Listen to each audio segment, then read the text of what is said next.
In the ancient hills of digital Italy, there existed a legendary figure known as Nubini Pizzanini.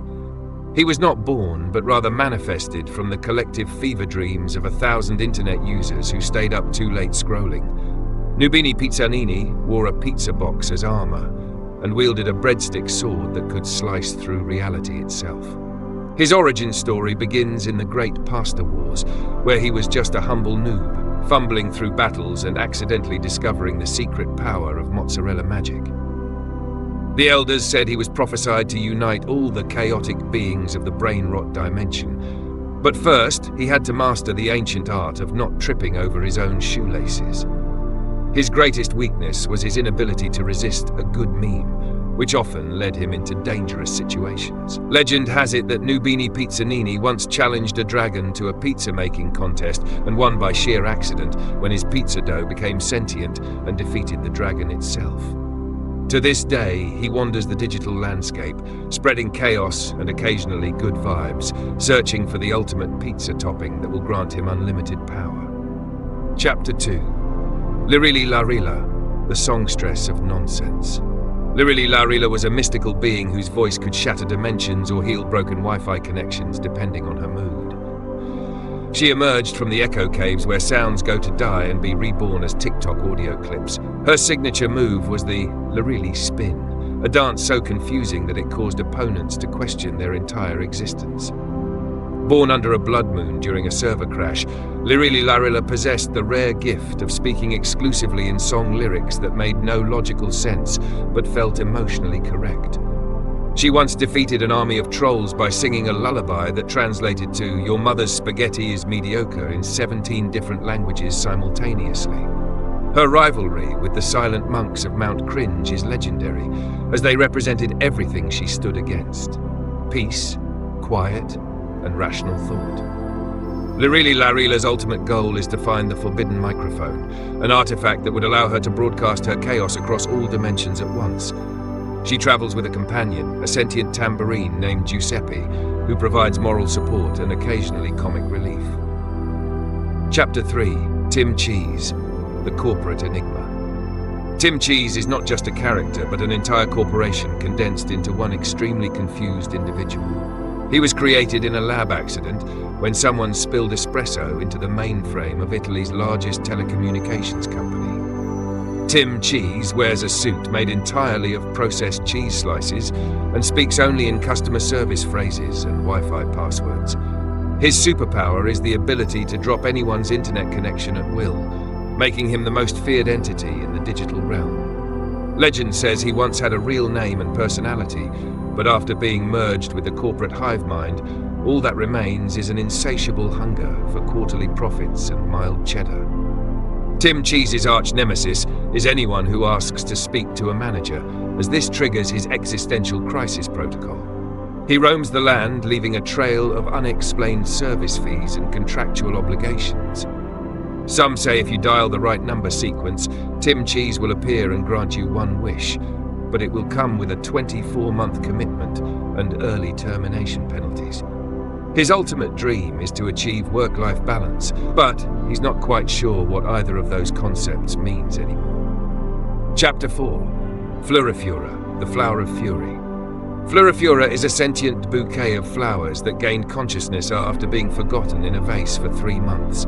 Her petals contain the accumulated rage of every plant that has ever been overwatered or given too much sunlight. She has the ability to photosynthesize memes directly from the internet, growing stronger with each viral post. Florifura's backstory is tragic yet hilarious. She was once the centerpiece at a wedding that got cancelled because the groom ran away with the best man, and the emotional energy from that disaster gave her life. She now roams the world seeking revenge against all florists and anyone who has ever said it's the thought that counts while giving gas station flowers. Her special attack is the pollen storm of regret, which makes enemies sneeze uncontrollably while reliving their most embarrassing memories. Florifura has a complicated relationship with Cacto, whom she both admires and resents for his ability to survive without constant attention. She dreams of one day opening a flower shop where every bouquet comes with a stern lecture about plant care and emotional responsibility. Her catchphrase is, Bloom or perish, which she delivers with intimidating intensity. Chapter 5. Talpa di Ferro, the Iron Mole. Deep beneath the digital soil lives Talpa di Ferro, a cybernetic mole with metal claws and a surprisingly sophisticated taste in Renaissance art. He was created by ancient Italian engineers who wanted to build a subway system, but accidentally created sentient artificial intelligence instead. Talpa di Ferro spends his days digging tunnels through cyberspace, occasionally emerging to offer cryptic advice that sounds profound, but is usually just the lyrics to obscure Italian pop songs from the 1970s. His greatest achievement was tunneling so deep into the internet that he discovered the source code of reality itself, but he got distracted by a really interesting rock and forgot where it was. Talpa di Ferro has the unique ability to dig through time, allowing him to create shortcuts between past and future, though he mostly uses this power to avoid traffic. He once accidentally created a wormhole to the dimension where all lost socks go, but decided not to tell anyone because he enjoys the mystery. His nemesis is Focaccia, who keeps filling in his tunnels with focaccia bread, creating an endless cycle of digging and baking. Talpa di Ferro's ultimate goal is to find the legendary diamond of decent Wi-Fi signal, which is said to be buried at the center of the digital Earth. Chapter 6. Sphenia, the Pig of Prophecy. Sphenia is no ordinary pig. She is the chosen one foretold in ancient Italian memes. Born during a lunar eclipse while someone was watching a live stream of a farm, Sphenia gained the ability to predict future trends before they go viral. Her oinking translates to stock market tips and celebrity gossip, making her both revered and hunted by influencers worldwide. Sphenia's origin story involves a magical truffle that she ate, which granted her cosmic awareness and an unquenchable thirst for premium slop. She has formed an unlikely alliance with Bombardino, as they both understand what it means to be underestimated based on appearance. Sphenia's prophecies are always accurate, but delivered in such confusing metaphors that by the time anyone figures them out, it's too late. She once predicted the fall of a major social media platform by rolling in mud in a specific pattern, but everyone thought she was just being a regular pig. Her greatest enemy is the butcher of mundane reality, who seeks to turn her into prosciutto before she can fulfill her destiny. Sphenia dreams of a world where all animals have verified check marks on social media and can post without opposable thumbs. Chapter 7. Bombardino, the explosive beverage. Bombardino is a sentient alcoholic drink that became self-aware after being spilled on a cursed napkin during Carnival. He is literally a walking, talking bomb of cream, brandy, and eggs, constantly on the verge of exploding with both flavor and actual explosive force. His personality is warm and inviting, much like the drink he's based on, but he has a short fuse when it comes to people mispronouncing his name. Bombardino's greatest power is the comfort explosion, which simultaneously warms the hearts of friends and incinerates enemies. He was once a regular beverage served at a ski resort until a witch cursed him for being too delicious, transforming him into his current state. Bombardino travels the land searching for the perfect temperature, as being too cold makes him sluggish and being too warm makes him dangerously unstable. His friendship with Cappuccino Assassino is legendary, though they have very different approaches to problem solving. One explodes, the other assassinates with stealth. Bombardino's tragic backstory involves being accidentally left out overnight, which gave him abandonment issues and trust problems. His ultimate quest is to find the eternal thermos, which would allow him to maintain perfect temperature forever. Chapter 8. PP Kiwi, the Tiny Menace.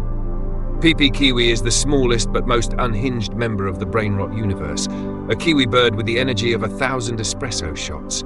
Standing at barely knee height, PP Kiwi compensates for size with pure, concentrated chaos energy that radiates invisible waves. Born in New Zealand but raised by Italian grandmothers, PP Kiwi has an identity crisis that manifests as spontaneous yodeling and an obsession with carbonara. The origin of his madness traces back to the day he discovered he was a flightless bird, which sent him into a philosophical spiral from which he never recovered. PP Kiwi's special ability is frenetic flurry, where he moves so fast that he appears to be in 7 places at once, all of them causing problems. He once challenged a helicopter to a race and won by simply refusing to acknowledge the laws of aerodynamics. His greatest rival is Penguino, as they both represent flightless bird energy but have completely opposite vibes. One is chaos, the other is calculated coolness. PP Kiwi's catchphrase is just incomprehensible screaming followed by nervous laughter. His dream is to one day fly, not through evolution or technology, but through sheer force of will and poor life choices. Chapter 9, Raccoony, the trash philosopher. Raccoony is a raccoon with a philosophy degree and crippling student debt, which explains why he still rummages through trash despite his intellectual capabilities. He wears tiny glasses that he doesn't need, but thinks make him look more credible during debates. Raccoony emerged from a dumpster behind a university, having absorbed knowledge through discarded textbooks and energy drinks. His superpower is the ability to find value in anything others consider worthless, which is both literal, he finds treasures in garbage, and metaphorical, he sees potential in the worst ideas. Raccoony once wrote a thesis on the existential implications of leftover pizza that was rejected by every academic journal but became a viral thread on social media. His rivalry with Pippi Corny is based on a fundamental disagreement about whether corn is a vegetable, grain, or state of mind. Raccoony serves as the reluctant voice of reason in a world that has none, often providing surprisingly insightful commentary before immediately doing something stupid. His greatest weakness is his inability to resist opening containers, regardless of whether he should. Raccoony's ultimate goal is to write the definitive text on trash-based philosophy and finally pay off those loans. Chapter 10, Giandolini, the Gentleman Chandelier. Giandolini is a sophisticated chandelier who gained sentience after hanging in an opera house for 200 years, absorbing drama and musical talent through his crystals. He speaks in an unnecessarily fancy accent and insists on proper etiquette even during battles. Giandolini's origin involves a curse placed by a jealous candelabra who couldn't handle being upstaged by his elegance and superior lighting capabilities. His combat style is called Illuminated Judgment, where he blinds opponents with both his brilliance and cutting remarks about their fashion choices. Giandolini once defeated an entire army by simply critiquing their formation until they became too self-conscious to fight. He has a complicated relationship with electricity, as it powers him but also represents the modern world's abandonment of traditional candlelit elegance. Giandolini's nemesis is Toasterino, who represents everything crude and utilitarian that he despises about contemporary appliances.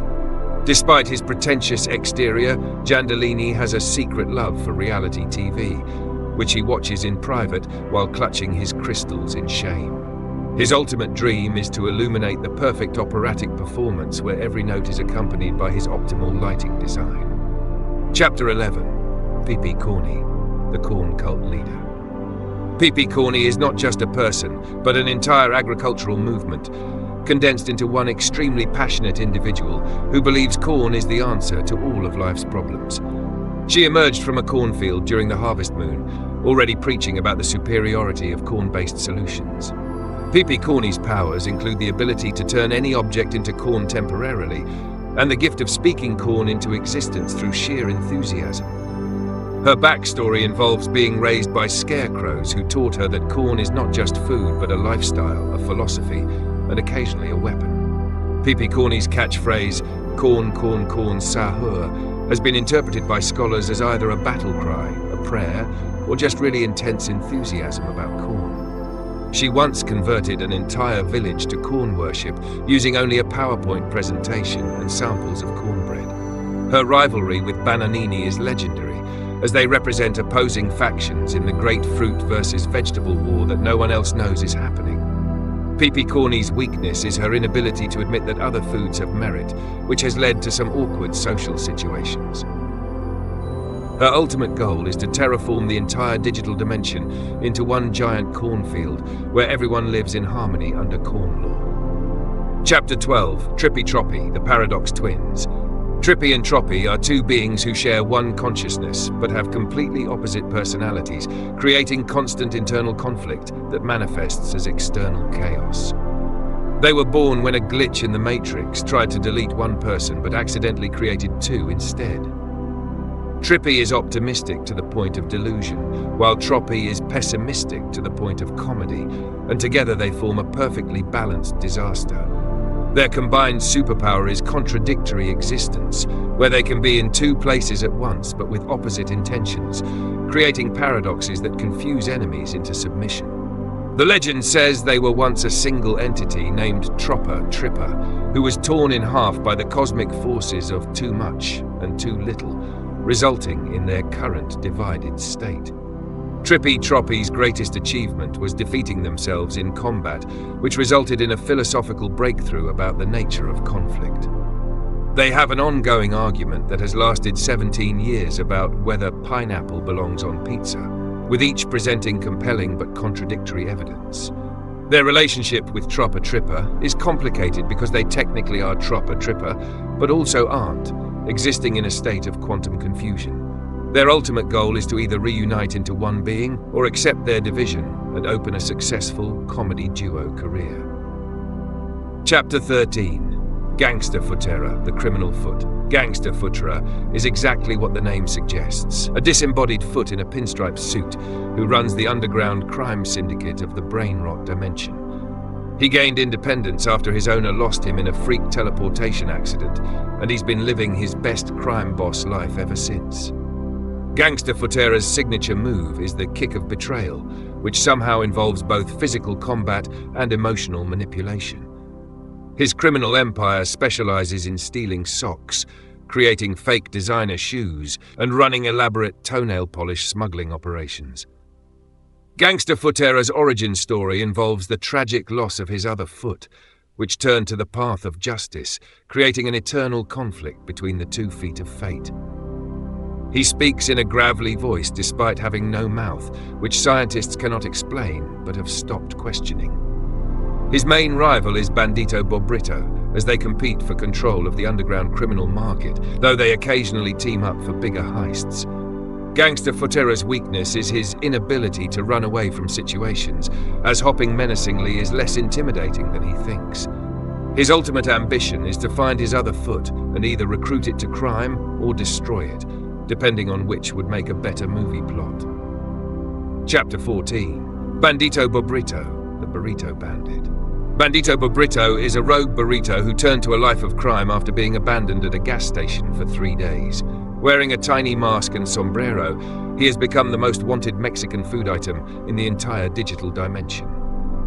His superpower is the Bean Blast, which is exactly as devastating and aromatic as it sounds. Bandito Bobrito's tragic backstory involves being the favorite food of a person who went on a diet, leading to his abandonment and subsequent radicalization. He now leads a gang of forgotten food items, including takoto and takarita, in elaborate heists against restaurants that treat food with disrespect. Bandito Bobrito's code of honor dictates that he only steals from chain restaurants, never from family-owned establishments, making him a sort of culinary Robin Hood. His rivalry with Chef Crabracadabra is legendary, as the chef tries to capture him to complete his ultimate recipe, while Bandito fights for food freedom. Bandito Bobrito once infiltrated a Michelin star restaurant disguised as a fancy wrap, gathering intelligence on the enemy while being served on fine china. His greatest weakness is being left under a heat lamp too long, which makes him soggy and compromises his structural integrity. His ultimate dream is to create a sanctuary where all forgotten food can live in peace without fear of being thrown away.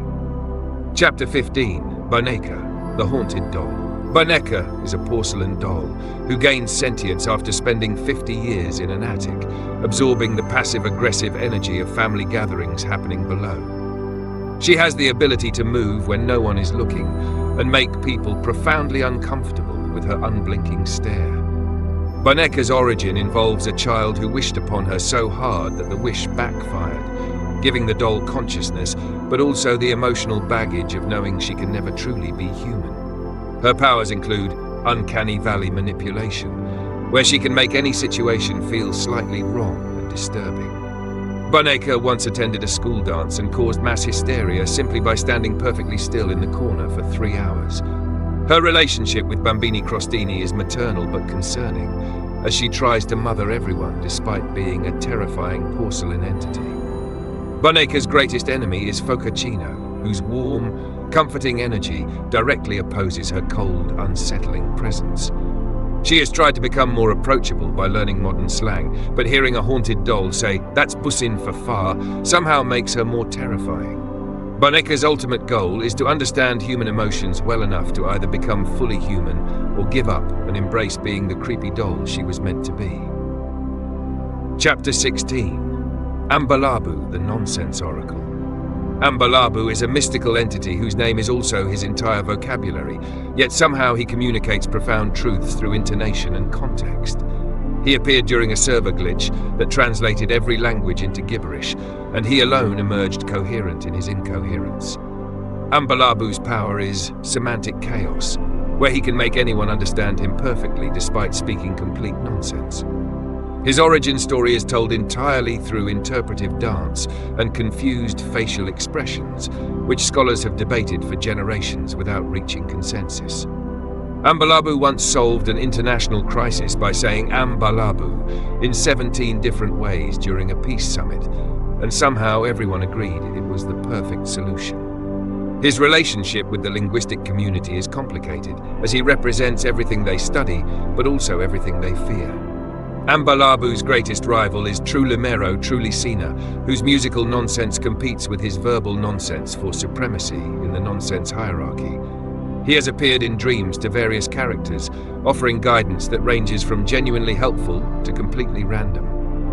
Ambalabu's weakness is people who overthink his messages, as they often miss the obvious by searching for hidden meaning. His ultimate purpose is unknown, possibly because he himself doesn't know, or knows but cannot explain in words that exist. Chapter 17. Cacto, the Stoic Cactus. Cacto is a cactus who has achieved enlightenment through years of standing perfectly still in the desert, contemplating existence and the nature of moisture. Unlike other chaotic entities, Cacto radiates calm, judgmental energy toward everyone's poor life choices. His superpower is passive-aggressive photosynthesis, where he converts others' drama into his own strength, while making pointed comments about their decision-making. Cacto's backstory involves being planted by someone who promised to water him regularly, but forgot, teaching him valuable lessons about self-reliance and trust issues. He has formed an unlikely friendship with Lionel Cactuselli, though they have fundamental disagreements about whether having spikes is a defensive mechanism or a lifestyle choice. Cacto's greatest enemy is Watermelon Drillo, whose excessive water content and moistness offends him on a spiritual level. He once survived being knocked over, rolled down a hill, and thrown by an angry child, emerging completely unbothered and slightly more judgmental. Cacto's philosophy centers on surviving through spite, which he teaches to anyone who will listen during his rare moments of verbalization. His catchphrase is, "I require neither your water nor your opinion," delivered with devastating dryness. Cacto's ultimate goal is to become so unbothered that he achieves transcendence, though he's not sure he'd bother even if he could. Chapter 18. Hippopotamo, the River Chaos. Hippopotamo is a hippopotamus who believes he is actually a dolphin, leading to confusion, self-image issues, and some genuinely impressive but misguided aquatic attempts. He emerged from the river of delusion where all confused identities eventually flow. Hippopotamo's power is dense velocity, where his massive bulk moves at speeds that physics says shouldn't be possible, creating tidal waves of chaos. His origin story involves being separated from his pod at birth and raised by dolphins who didn't have the heart to tell him the truth, resulting in a hippo with severe identity confusion and unrealistic career goals. Hippopotamo once tried to fit through a basketball hoop because he saw dolphins jump through hoops at SeaWorld, resulting in property damage and an existential crisis. His friendship with Dolphinita is wholesome yet tragic, as she tries to gently help him understand reality while supporting his dreams. Hippopotamo's nemesis is anyone who points out biological facts, which he perceives as hate rather than marine biology education. His special attack is the Splash of Denial, where he creates such large waves that everyone is too busy not drowning to correct his misconceptions. Hippopotamo's ultimate dream is to perform at a dolphin show, and honestly, at this point, everyone is too tired to keep explaining why that won't work. Chapter 19. Ta-ta-ta Sahur, the rhythm warrior. Ta-ta-ta-ta Sahur is not a person but a living rhythm, a beat that gained consciousness and decided to become everyone's problem. It manifested during an ancient drum circle that went on too long, absorbing the repetitive energy until it achieved sentience. Ta-ta-ta-ta Sahur's power is compulsive rhythm, which forces anyone who hears it to move to the beat, regardless of whether they want to or have any rhythm whatsoever. The entity's origin involves the primordial sounds of the universe, though some scholars argue it's just someone who couldn't get a song out of their head and it became real. Ta-ta-ta-ta Sahur has no physical form, but manifests as vibrations that take shape based on observer expectations, appearing different to everyone yet the same to all. Its greatest achievement was turning a funeral into a flash mob, which was both inappropriate and oddly cathartic for everyone involved. Ta-ta-ta-ta Sahur's relationship with other rhythm-based entities like Trick-Track Barraboom is competitive as they battle for auditory dominance in the cosmic soundscape. The entity's weakness is silence, which it fears more than anything, leading it to constantly generate noise even when rest would be appropriate. Its ultimate goal is to become the universal background music of reality itself, playing softly but constantly in the background of existence. Chapter 20, Trick-Track Barraboom, the explosive beat. Trick-Track Barraboom is the percussion equivalent of a natural disaster, a drumbeat so powerful it causes physical destruction with each hit. It was born from the first time a caveman hit two rocks together, and liked the sound so much, he kept doing it until reality cracked. Trick-Track Barraboom's power is sonic demolition, where each beat of its rhythm can shatter structures, shatter egos, or shatter the fourth wall if it's feeling particularly destructive. Its origin story is told through increasingly loud sounds, starting as a whisper and building to a crescendo that explains everything while explaining nothing. Trick-Track Barraboom once defeated an army by simply existing near them, as its constant rhythm prevented anyone from sleeping, eating, or thinking coherent thoughts. Its rivalry with Ta-ta-ta-ta Sahur is based on musical differences, with Trick-Track Barraboom preferring explosive percussion over Ta-ta-ta-ta Sahur's hypnotic repetition. The entity has tried to collaborate with other sound-based beings, but always ends relationships by literally blowing them away with its intensity. Trick-Track Barraboom's weakness is its inability to do quiet, subtle, or nuanced, which limits its versatility in situations requiring gentle approaches. Its ultimate ambition is to create the perfect beat, one so powerful it reboots the universe and starts reality from scratch with better sound quality. Chapter 21, PP Avocado, the Millennial Menace. PP Avocado is the physical manifestation of millennial culture, an avocado with opinions about brunch and crippling anxiety about the housing market. It gained consciousness at a farmer's market after being called life-changing one too many times. PP Avocado's superpower is trendy transmutation, where it can make anything instantly popular or cancelable depending on its mood. Its backstory involves being perfectly ripe for exactly 15 minutes before becoming either too hard or too mushy, which taught it about the fleeting nature of relevance and timing. PP Avocado once convinced an entire generation that paying $8 for toast was reasonable, demonstrating its terrifying influence over consumer behavior and rationality. Its relationship with Bananita is complicated, as they represent different generations of fruit-based consciousness and have wildly different approaches to existence. PP Avocado's nemesis is anyone who says avocado toast is why you can't afford a house, which triggers its defensive protocols and lengthy economic counter-arguments. Its special attack is guacamole guilt, which makes opponents feel bad about their life choices while simultaneously craving Mexican food. PP Avocado's greatest weakness is oxidation, as exposure to air causes it to brown and lose its aesthetic appeal, which it considers worse than death. Its ultimate goal is to remain relevant forever, despite knowing deep down that another superfood will eventually replace it. Chapter 22, Cappuccino Assassino, the Caffeinated Killer. Cappuccino Assassino is a highly trained assassin who is also a sentient coffee beverage, combining lethal efficiency with delightful foam art. It was created in an Italian cafe when a barista accidentally mixed coffee with a forgotten vial of liquid chaos. Cappuccino Assassino's power is steaming death, where it can eliminate targets while simultaneously providing them with a moment of genuine enjoyment before their demise. Its origin involves training in the ancient cafes of Sicily, learning both the art of the perfect crema and the perfect kill. Cappuccino Assassino once took out an entire crime family by serving each member their ideal coffee drink laced with betrayal and espresso. Its code of honor dictates that every kill must be aesthetically pleasing, with proper foam art and appropriate serving temperature, making it the classiest assassin in the business. Cappuccino Assassino's partnership with Bombardino is legendary, though their methods differ dramatically. One explodes with chaos, the other eliminates with precision and style. Its greatest weakness is becoming cold, which not only affects its combat effectiveness, but deeply offends its Italian sensibilities. Cappuccino Assassino's arch-enemy is anyone who orders a venti iced caramel macchiato with oat milk, which it considers a crime against coffee itself. Its ultimate mission is to eliminate all who disrespect proper coffee culture while looking absolutely fabulous doing it. Chapter 23. Brr. Patapim, the shivering sound. Brr Patapim is a thermodynamic entity that exists at the intersection of cold and rhythm, shivering its way through reality.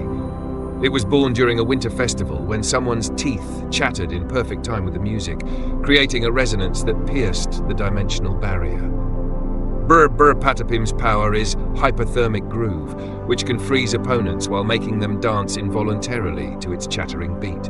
Its origin story is told through the language of shivers and percussion, which only makes sense to those who have experienced true cold. Brr Patapim once turned an entire desert into a skating rink by simply existing there for 3 hours, demonstrating its ability to make any environment uncomfortably cold. Its relationship with Focacino is based on mutual temperature respect, as one is cold and the other warm, creating a balanced friendship. Brr Patapim's nemesis is global warming, which it takes personally and fights against through increasingly dramatic shivering displays.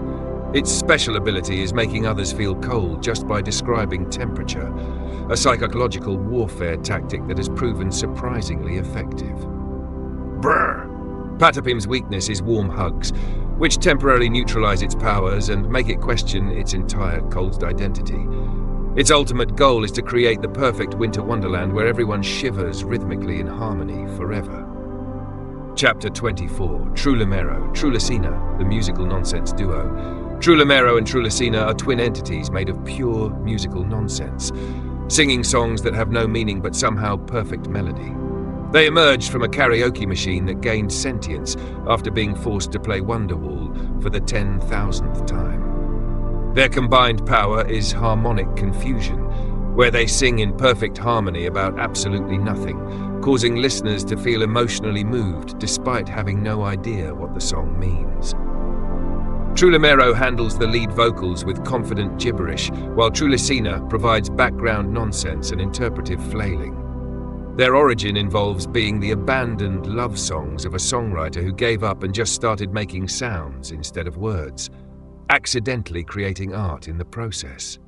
Trulimero Trulicina once won a music competition against actual talented musicians by singing a song that was entirely tralla variations, and the judges couldn't explain why they loved it.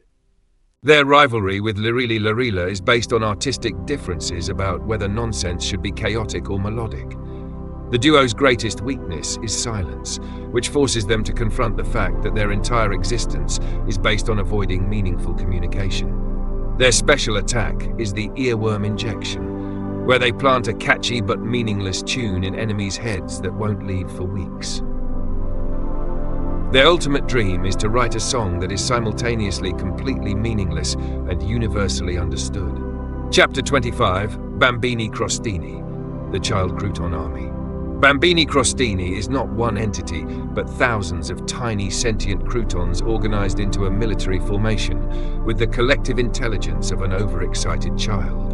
They were created when a daycare center's snack time coincided with a solar eclipse, bringing the croutons to life with the energy and chaos of unsupervised children. Their power is Crunchy Swarm, where they attack in waves, making noise, getting underfoot, and asking why repeatedly until enemies surrender out of exhaustion.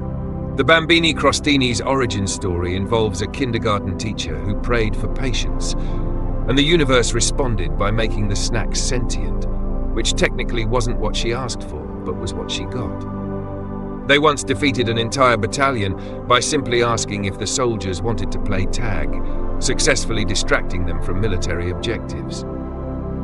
Bambini Crostini's relationship with Chef Crabracadabra is complicated, as he created them for a salad, but they escaped before being tossed. Their nemesis is soup, which represents the existential threat of becoming soggy and losing their defining crunch. The collective's greatest weakness is nap time, which causes them to become sluggish and easier to corral into bread baskets. Their special ability is snack attack, where they use cuteness as a weapon while simultaneously being genuinely threatening through sheer numbers. Bambini Crostini's ultimate goal is to avoid being eaten while having as much fun as possible, which they're accomplishing through chaos and friendship. Chapter 26, Bananita, the Potassium Princess. Bananita is a banana who believes she is royalty, wearing a tiny crown and demanding respect from all produce and peasants. She gained consciousness in a grocery store after being called perfect by 17 different customers in one day, developing an ego that transcends her peel. Bananita's power is regal ripeness, which allows her to stay perfectly yellow and firm regardless of time passing, defying the natural decay that plagues her banana brethren. Her backstory involves being grown in the finest plantations, shipped with care, and displayed prominently, leading her to believe she was special rather than just fortunate. Bananita once started a revolution among fruits by declaring that apples were getting too much spotlight in health discussions, successfully shifting public opinion through sheer charisma and potassium-based arguments. Her rivalry with Pipi Avocado is legendary, as both believe they are the superior trendy fruit and refuse to share the spotlight. Bananita's relationship with Bananini is maternal yet complicated, as she tries to raise him to be royal, but he prefers chaos. Her greatest weakness is bruising, which she considers an assault on her dignity and royal image. Bananita's nemesis is anyone who suggests bananas are just okay, which triggers elaborate defenses of banana superiority. Her ultimate goal is to be crowned Queen of all fruits, a title that doesn't exist, but she believes should. Chapter 27, Dolphinita, the wholesome ocean friend. Dolphinita is exactly what the universe needed, a dolphin who is genuinely kind, supportive, and emotionally intelligent in a dimension full of chaos. She emerged from the sea of reasonable expectations, making her an anomaly in the Brainrot universe. Dolphinita's superpower is therapeutic echolocation, where she can sense others' emotional problems and offer surprisingly good advice while doing flips. Her origin story is refreshingly straightforward. She's just a nice dolphin who wants to help. No tragic backstory or evil scheme required. Dolphinita's greatest achievement is maintaining her positivity despite being surrounded by absolute madness, which some consider more impressive than any superpower. Her friendship with Hippopotamo is legendary, as she supports his dreams while gently trying to introduce him to reality without crushing his spirit. Dolphinita once mediated a peace treaty between warring factions by getting them to talk about their feelings in a sharing circle, which worked because everyone was too surprised by genuine emotional vulnerability to keep fighting. Her relationship with Orcalero is complicated, as orcas are technically dolphins, but he represents the chaos side of the family that she's trying to distance herself from. Dolphinita's greatest weakness is her inability to give up on anyone, even those who are clearly beyond help, leading to exhaustion and boundary issues. Her nemesis is cynicism itself, which she battles daily by choosing kindness, even when it seems pointless. Dolphinita's special move is the Compassion Splash, where she combines physical water attacks with emotional support, healing allies while confusing enemies. Her ultimate dream is to open an underwater therapy practice where all sea creatures can process their trauma in a safe, judgment-free environment with sliding scale fees based on what fish can afford. Chapter 28, Perocello Lemoncello, the Citrus Scholars. Perocello and Lemoncello are a pear and lemon, respectively, who attended university together and now travel as an academic duo, correcting misinformation and citing sources. They gained consciousness in a chemistry lab where they were being used for pH demonstrations, absorbing scientific knowledge through osmosis and spite. Their combined power is peer-reviewed devastation, where they can fact-check enemies in real time during combat, destroying confidence along with arguments. Paracello specializes in historical knowledge and speaks with a pretentious accent despite being a pair, while Limoncello focuses on hard sciences and has developed a superiority complex about empirical evidence. Their origin involves being discarded by a student who failed their chemistry final, giving them both consciousness and a deep resentment toward academic underachievement. Paracello-Limoncello once defeated a conspiracy theorist by simply asking for sources repeatedly until the person had an existential crisis and left to rethink their life choices. Their rivalry with Pipi Avocado is based on Paracello-Limoncello's belief that being trendy is intellectually inferior to being actually knowledgeable. The duo's greatest weakness is being confronted with information outside their expertise, which causes them to frantically Google things while pretending they already knew. Their nemesis is anti-intellectualism, personified as a being they cannot defeat with facts because it doesn't care about facts. Their ultimate goal is to be published in a prestigious academic journal, though they haven't decided which one or what their thesis would be about yet. Chapter 29. Bri Bri Becus Decus, the legal mumbo-jumbo. Bri Bri Becus Decus is a manifestation of legal jargon that gains sentience after being read aloud during a particularly boring court proceeding. It exists as a swirling vortex of contracts, clauses, and terms and conditions that nobody actually reads. Its power is binding agreement, where it can trap enemies in legal obligations they don't understand but are somehow bound to follow. Bri Bri Becus Decus's origin involves the first lawyer who spoke Latin to sound impressive, creating a linguistic tradition that eventually became self-aware and angry. It once defeated a demon by presenting a contract with fine print so complicated that the demon signed away its soul while trying to claim someone else's. Its relationship with Tim Cheese is professional rivalry, as both represent corporate entities that people hate but can't escape. Bri Bri Becus Decus's greatest enemy is plain language legislation, which seeks to make legal documents understandable, threatening its entire existence. Its special ability is Terms and Conditions Attack, where it recites binding agreements at high speed until enemies agree to anything just to make it stop. The entity's weakness is being asked to explain what it actually means, which causes it to generate more confusing language in a defensive loop. Its nemesis anyone who reads the entire user agreement before clicking accept, as these people see through its tricks. Bri Bri Becus Decus's ultimate goal is to make all of reality subject to arbitration clauses and binding agreements, creating a universe ruled by contract law. Chapter 30. Bombicus. The scholarly explosive Bombicus is a bomb with a doctoral degree in philosophy, creating an interesting combination of destructive capability and existential questioning. It was created by a mad scientist who wanted a smart bomb but accidentally made it too smart, giving it enough intelligence to question its purpose. Bombicus's power is philosophical detonation, where it explodes while simultaneously making profound statements about the nature of destruction and creation. Its origin story involves a university laboratory accident, where thesis papers were used as kindling, combining academic knowledge with explosive materials. Bombicus once prevented its own detonation by engaging its target in a 3-hour debate about whether destruction is ever justified, boring everyone so thoroughly that they forgot why they were fighting. Its relationship with Bombardino is mentorship-based, as Bombicus tries to teach the explosive beverage about controlled reactions and thinking before exploding.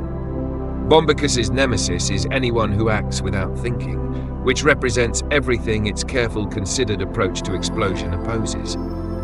Its greatest weakness is overthinking situations to the point of paralysis, occasionally failing to detonate when needed because it's still processing ethical implications. The entity's special attack is Socratic Boom, where it asks increasingly complex questions while counting down to detonation. Bombicus's ultimate dream is to write a definitive text on the ethics of controlled destruction before finally detonating in a philosophically meaningful way. Chapter 31, Avocadini, the tiny green one. Avocadini is a baby avocado who hasn't figured out life yet, but is trying his best with limited success and maximum enthusiasm. He hatched from a seed with unusual speed, gaining consciousness before developing proper avocado characteristics. Avocadini's power is innocent chaos, where his complete lack of understanding about how things work accidentally creates solutions to complex problems. His origin involves being planted by someone who forgot about him, forcing him to raise himself through trial, error, and watching too many YouTube tutorials. Avocadini once saved a city by accidentally rolling into and jamming the gears of a doomsday device while trying to catch a butterfly. His relationship with Pippi Avocado is mentorship-based, though the millennial avocado's advice about existential dread and housing markets is lost on the child who just wants to play. Avocadini's greatest enemy is anyone who tries to make him into guacamole, which he doesn't understand is a fate rather than a career path. His special ability is adorable distraction, where his cuteness makes enemies hesitate just long enough for him to waddle away from danger. Avocadini's weakness is his soft, unripe state, making him vulnerable to basically everything and requiring constant supervision. His nemesis is knives, which he fears instinctively without understanding why, leading to comedic overreactions. Avocadini's ultimate dream is to grow up big and strong, though he hasn't decided what he wants to be beyond not guacamole. Chapter 32. Guffo, the wise owl of poor decisions.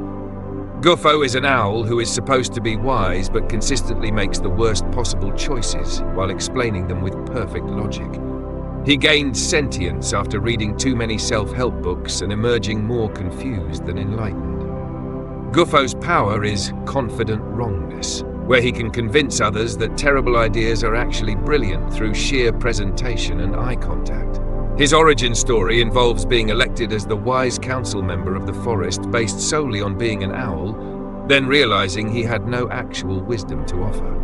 Guffo once led an entire expedition in the wrong direction while explaining complex navigation theories, and everyone followed because he sounded so confident. His relationship with Raccoony is academic rivalry, as both possess intelligence but use it in completely opposite ways. One finds value in trash, the other creates trash decisions. Guffo's nemesis is actual wisdom, personified as an entity that follows him around correcting his advice to increasingly frustrated audiences. His greatest weakness is being asked to prove his expertise, which causes him to double down on bad advice rather than admit uncertainty. Guffo's special attack is lecturing into submission, where he explains his reasoning until opponents accept it or leave out of boredom. His ultimate goal is to write a best-selling self-help book, completely unaware that following his advice would lead to disaster. Chapter 33. Salamino, the tiny warrior sausage. Salamino is a small salami with the heart of a warrior and the size of a snack, constantly overcompensating for his diminutive stature. He was cured in an ancient cellar that absorbed centuries of warrior spirits, gaining combat knowledge and aggressive tendencies. Salamino's power is preserved fury, where his cured state gives him durability, while his size allows for unexpected speed and maneuverability. His backstory involves being overlooked at a charcuterie board, developing an inferiority complex that manifested as exceptional martial arts skills and anger management issues. Salamino once defeated an opponent 300 times his size by simply refusing to give up and being too annoying to ignore. His relationship with Bombardino is based on mutual respect for being small but dangerous, though they have different approaches to conflict resolution. Salamino's greatest enemy is Cheese, who always gets more attention at gatherings despite being, in his opinion, less interesting and talented. His special ability is Cured Strike, where his preserved state allows him to hit surprisingly hard for something that should be soft and edible. Salamino's weakness is his pride, which leads him to accept challenges he cannot win because backing down would hurt his warrior reputation. His nemesis is anyone who calls him cute or a little snack, which triggers his defensive protocols and lengthy speeches about respect. Salamino's ultimate dream is to be recognized as a serious warrior and not just an appetizer, earning respect based on skill rather than size. Chapter 34. Penguino, the cool strategist. Penguino is the smoothest, most calculated penguin in existence, wearing sunglasses indoors and always 3 steps ahead of everyone. He emerged from Antarctica's coolest glacier, literally and figuratively, with natural charisma and strategic genius. Penguino's power is ice-cold planning, where he can calculate optimal solutions while maintaining an unbothered aesthetic that makes enemies question their life choices. His origin involves being the only penguin who didn't panic during a predator attack, instead calmly walking away while others scattered, earning legendary status for being either brave or too cool to care. Penguino once defeated a villain by simply ignoring them so thoroughly that they had an existential crisis about whether they were actually threatening. His rivalry with Pipi Kiwi is based on representing opposite energies, calculated coolness versus chaotic screaming, yet both are flightless birds making it work. Penguino's relationship with Kokosino is based on shared coolness and appreciation for chill vibes in a chaotic world. His greatest weakness is tropical heat, which not only physically weakens him but ruins his cool image as he becomes sweaty and desperate. Penguino's nemesis is chaos itself, which constantly tries to break his composure through increasingly absurd situations.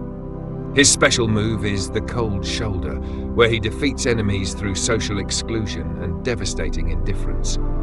Penguino's ultimate goal is to remain the coolest being in existence while helping others achieve their own version of chill, though he'd never admit to caring that much. Chapter 35. Tung Sahur Penguino, the Rhythm Penguin. Tung Sahur Penguino is Penguino's rhythmically inclined cousin who combines cool strategic thinking with compulsive beat-making. He was born during a musical aurora borealis, giving him both penguin skills and an internal metronome. His power is tactical rhythm, where he can coordinate attacks to music, making combat both efficient and entertaining. Sahur Penguino's origin involves being raised by both penguin parents and rhythm spirits, creating a unique individual who waddles to his own beat. He once defeated an army by getting them to dance in formation, which looked impressive but left them too exhausted to fight. His relationship with regular Penguino is brotherly competition, with TTT trying to prove that adding rhythm makes everything better, while Penguino maintains that silence has its own coolness. Tung Sahur. Penguino's nemesis is silence, which he considers his personal enemy and fights against with constant beat production. His greatest weakness is offbeat clapping, which disrupts his rhythm and causes physical pain to his musical sensibilities. His special attack is Synchronized Strike, where he coordinates multiple fighters to move in perfect rhythm, creating devastating combination attacks. Tung Sahur Penguino's ultimate dream is to choreograph the perfect battle sequence where combat and music blend seamlessly into performance art. Chapter 36. Kokosino, the Tropical Chill Master. Kokosino is a coconut who achieved enlightenment through Caribbean meditation techniques and beach lifestyle philosophy. He was born on the most relaxed beach in existence, absorbing chill vibes until they became his entire personality. Kokosino's power is tropical tranquility, where he can radiate such intense relaxation that enemies forget why they were fighting and start looking for hammocks. His backstory involves falling from a tree, rolling into the ocean, and drifting for 3 months, during which he had time to think about everything and decided thinking was overrated. Kokosino once stopped a war by setting up a beach party so appealing that both sides took a break and never went back to fighting. His friendship with Penguino is based on shared coolness despite coming from opposite climates. One ice-cold, one tropical hot, both unbothered. Kokosino's nemesis is stress itself, which he battles through aggressive relaxation and offering everyone coconut water. His greatest weakness is being opened, which exposes his vulnerability and also his delicious interior, making him simultaneously less cool and more appetizing. His special ability is Chill Wave, where he generates such strong relaxation energy that it becomes a physical force. Kokosino's ultimate goal is to achieve perfect Zen state, where he's so relaxed he transcends physical form, though he's not in a hurry to get there. Chapter 37. Burbellini, the bubble chaos entity. Burbellini is a sentient soap bubble who refuses to pop despite existing in a universe designed to destroy him. He was created during a child's birthday party when wish magic combined with soap solution, giving him consciousness and unprecedented durability for a bubble. Burbellini's power is impossible persistence, where he survives situations that should destroy him through sheer refusal to accept his temporary nature. His origin story is tragic, yet inspiring. Every moment of his existence is borrowed time, yet he lives each second with more enthusiasm than beings who expect to live forever. Burbellini once floated through a construction site, past sharp objects and extreme temperatures, emerging unpopped and more confident about his invincibility. His relationship with entities like Boneka is philosophical, as both defy their expected purpose. She moves when she shouldn't, he doesn't pop when he should. Burbellini's greatest enemy is reality, which constantly tries to remind him that bubbles pop, but he's been ignoring that fact successfully so far. His weakness is believing his own hype, occasionally attempting stunts that even his plot armor can't save him from. His special attack is iridescent confusion, where his rainbow surface distracts enemies while he floats past dangers. Burbellini's ultimate dream is to prove that soap bubbles can be permanent, fundamentally changing bubble philosophy and possibly physics. Chapter 38, Loli Loli, the Sweet Spiral. Loli Loli is a sentient lollipop who gained consciousness after being licked into a sharp point, becoming both a candy and a weapon. She emerged from a candy store during a sugar rush epidemic, absorbing the manic energy of hundreds of children. Loli Loli's power is sweetness and stabbing, where she can either delight or damage depending on which end of her you encounter. Her origin involves being forgotten in a pocket for 6 months, giving her time to contemplate existence and develop a personality beyond being consumed. Loli Loli once defeated a villain by being so aggressively cheerful that they couldn't maintain their evil mood, then stabbed them with her pointed end when kindness didn't work.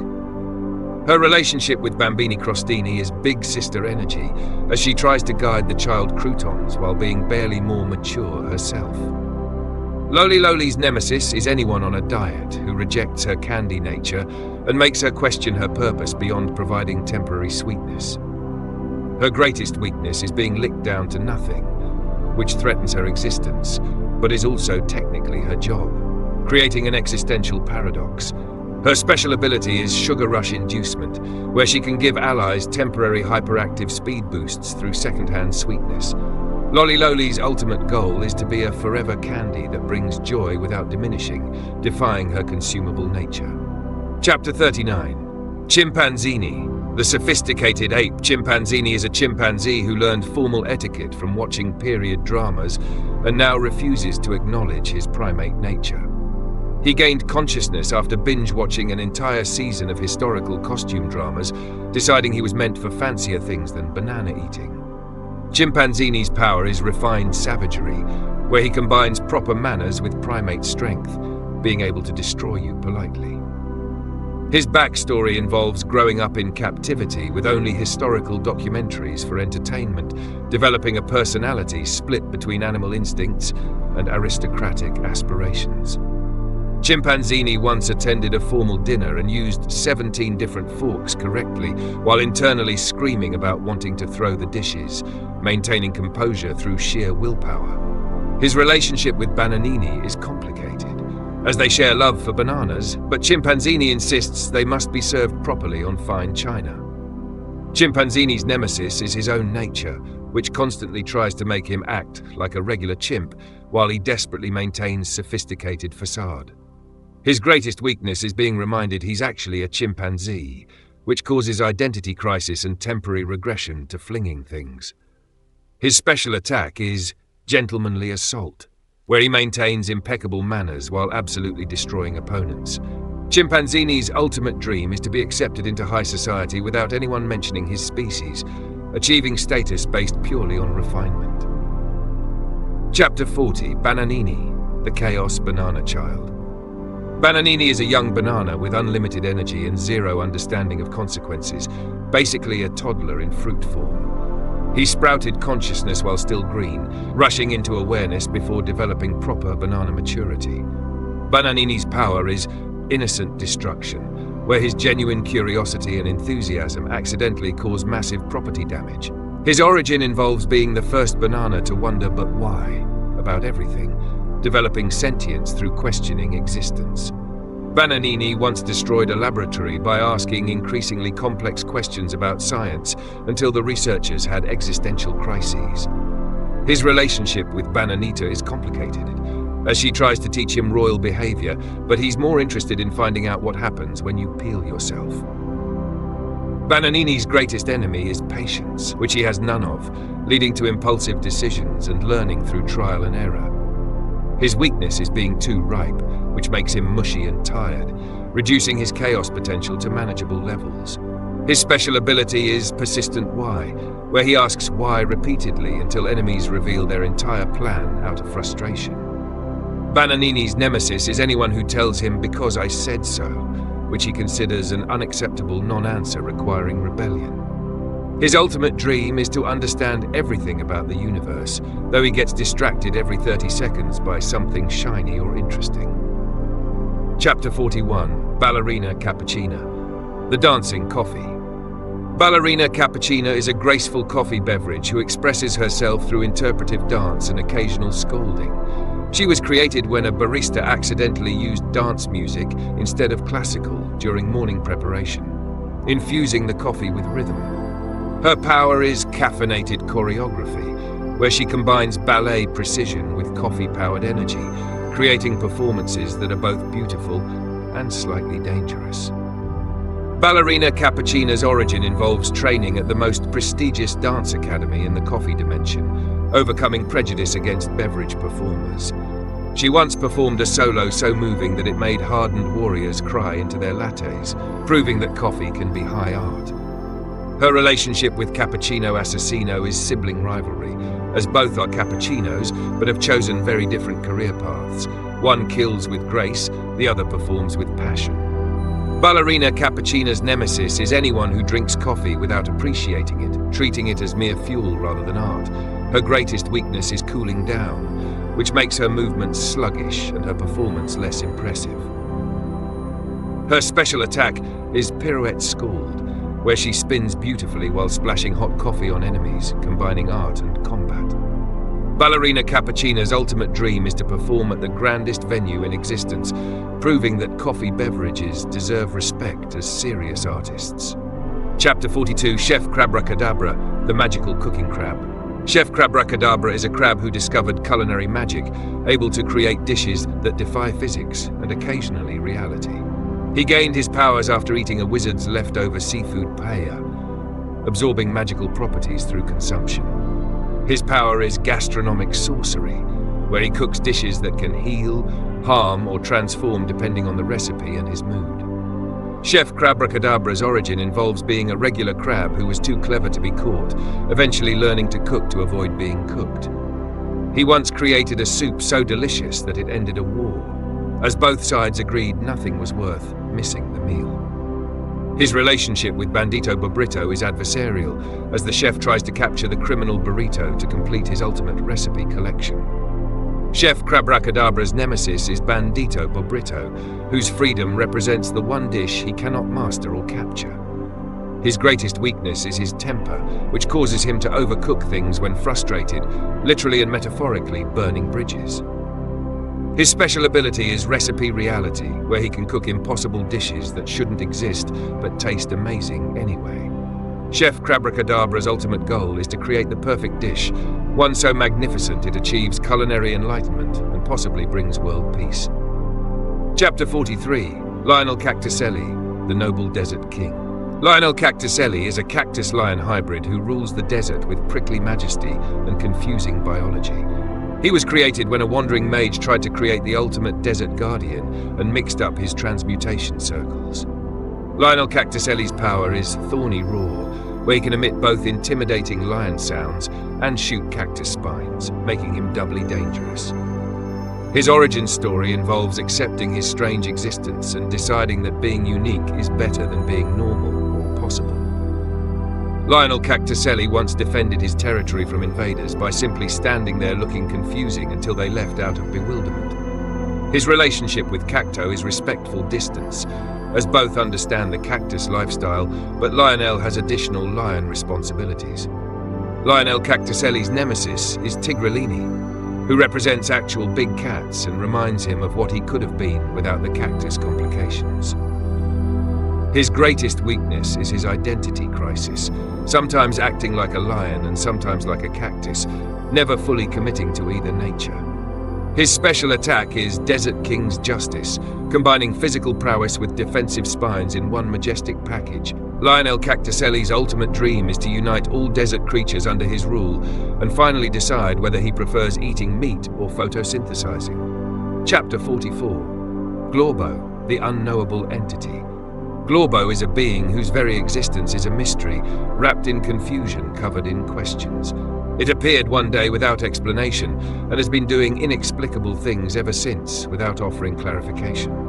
Glorbo's power is incomprehensibility, where its actions make no sense but somehow always work out in the end. Its origin is unknown, possibly because it doesn't have one, or possibly because it's too weird to explain, or possibly both simultaneously. Glorbo once solved a complex problem by eating a shoe, which shouldn't have worked but did, and no one can explain why, including Glorbo. Its relationship with other entities is confusing, as it seems to be everyone's friend and no one's friend at the same time. Glorbo's nemesis is logic, which constantly tries to make sense of it and fails spectacularly every time. Its greatest weakness is being understood, which has never happened and possibly never will, making it the perfect defense. Its special ability is Glorbo does Glorbo things, which is exactly as helpful and confusing as it sounds. Glorbo's ultimate goal is unknown, possibly unknowable, and asking about it only makes things more confusing, so everyone has stopped asking. Chapter 45. Frutodrillo, the Fruit Crocodile. Frutodrillo is a crocodile made entirely of assorted fruits, somehow maintaining structural integrity and predatory instincts. It was created in a tropical region where fruit magic ran too strong and a crocodile swam through the wrong lagoon at the wrong time. Frutodrillo's power is nutritious bite, where being attacked by it actually provides vitamins and minerals while still being terrifying. Its origin involves a magical experiment gone right or wrong depending on perspective. Scientists wanted healthy food, they got a fruit predator instead. Frutodrillo once terrorized a beach by looking threatening while smelling delicious, creating confusion about whether to run away or eat it. Its relationship with Crocodilo is complicated family dynamics, as one is fruit-based and the other is regular crocodile, leading to different life perspectives. Frutodrillo's nemesis is spoilage, which threatens its existence more than any predator, requiring it to stay fresh through magical preservation or sheer willpower. Its greatest weakness is being too appealing, as people try to eat it constantly, mistaking a dangerous predator for a fruit salad. Its special attack is Tropical Terror, where it combines crocodile ferocity with fruit-based attacks like shooting melon chunks at high velocity. Frutodrillo's ultimate goal is to be taken seriously as a predator despite being made of fruit, earning respect through fear rather than flavor. Chapter 46. Blueberrini, the Tiny Blue Warrior. Blueberrini is a single blueberry with the fighting spirit of 1,000 berries, constantly starting fights it cannot possibly win. It gained consciousness after rolling off a fruit stand and surviving a week on the street, developing toughness and attitude. Blueberini's power is David Complex, where being tiny makes it scrappy and fearless, attacking enemies much larger with no regard for survival probability. Its backstory involves being overlooked constantly, developing an inferiority complex that manifests as aggressive overcompensation and challenging everything to combat. Blueberrini once fought a watermelon in single combat and technically won by making the watermelon feel bad about crushing something so small and determined. Its relationship with Strawberry is rivalry based on berry politics and disagreements about which berry is superior for various culinary applications. Blueberini's nemesis is anyone bigger, which is everyone, leading to constant challenges and impressive survival statistics. Its greatest weakness is its size, which limits actual combat effectiveness despite unlimited fighting spirit and impressive war cries. Its special ability is Berry Fury, where it attacks with such conviction that opponents hesitate out of respect or confusion.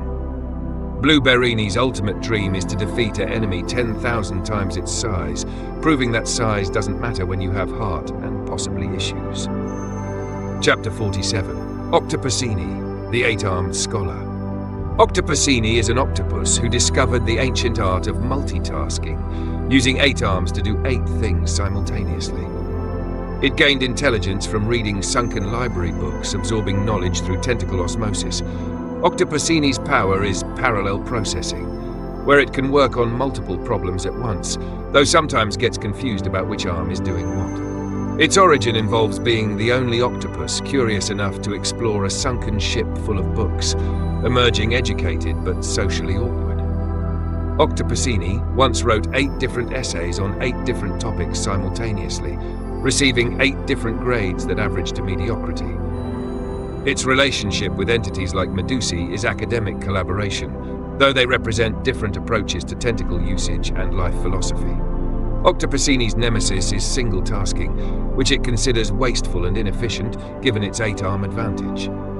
Its greatest weakness is decision paralysis when all 8 arms want to do different things, leading to internal debates and external inaction. Its special attack is Ink Cloud of Confusion, where it writes 8 different arguments simultaneously, overwhelming enemies with information. Octopusini's ultimate goal is to write the definitive 8-volume work on multitasking while doing 7 other projects simultaneously. Chapter 48. Strawberelli, the Fashionable Berry. Strawberelli is a strawberry who believes appearance is everything and has developed an entire personality around being aesthetically perfect. It gained consciousness at a photo shoot for organic produce, absorbing the photographer's commentary about angles and lighting. Strawberelli's power is photogenic perfection, where it always looks amazing regardless of circumstances, which is both its strength and entire identity. Its origin involves being the most Instagram-worthy strawberry ever grown, developing sentience from being called literally perfect too many times. Strawberelli once defeated an enemy by simply looking so good that they stopped fighting to ask photography tips and skincare routines. Its relationship with Blue Berini is competitive fashion rivalry, disagreeing about which berry has superior visual appeal and marketability. Strawberelli's nemesis is blemishes, which threaten its perfect appearance and trigger existential crises about superficial identity. Its greatest weakness is caring too much about appearance, making it vulnerable to criticism about looks while ignoring actual combat skills. Its special ability is Stunning Presence, where it distracts enemies with its visual perfection while allies attack from less attractive angles. Strawberelli's ultimate dream is to be featured on the cover of a prestigious magazine, achieving recognition for aesthetic excellence and validation for its beauty-focused existence. Chapter 49. Flamingelli, the Pink Philosopher. Flamingelli is a flamingo who stands on one leg, contemplating the nature of balance and existence. It achieved enlightenment while standing in a pond for 3 days straight, realizing profound truths about stability. Flamingelli's power is balanced wisdom, where its physical balance translates to philosophical balance, offering insights about finding center in chaos. Its origin involves being the only flamingo who asked, "Why do we stand on one leg?" and then spent years researching instead of just accepting tradition. Flamingelli once mediated a peace talk while standing on one leg the entire time, impressing everyone with both wisdom and physical endurance. Its relationship with Penguino is mutual respect between birds who've achieved different forms of coolness, one through balance, the other through strategic indifference. Flamingelli's nemesis is imbalance, both physical and philosophical, which it fights against through teachings about equilibrium. Its greatest weakness is being knocked off balance, which causes both physical falling and philosophical crisis about life stability. Its special attack is Centered Strike, where it uses perfect balance to deliver devastating kicks while maintaining philosophical composure. Flamingelli's ultimate goal is to teach the world about balance in all things, though it acknowledges the irony of standing on one leg to promote equilibrium. Chapter 50. Pandacini, the Bamboo Brawler. Pandacini is a panda who rejected the peaceful bamboo-eating lifestyle to become a martial arts master and general menace. It gained combat skills after watching too many kung fu movies, deciding that pandas could be more than adorable herbivores. Panda Chini's power is deceptive danger, where its cute appearance makes enemies underestimate it before being absolutely demolished. Its origin involves being bored with bamboo eating, seeking purpose beyond sitting around looking adorable for tourists and conservation programs.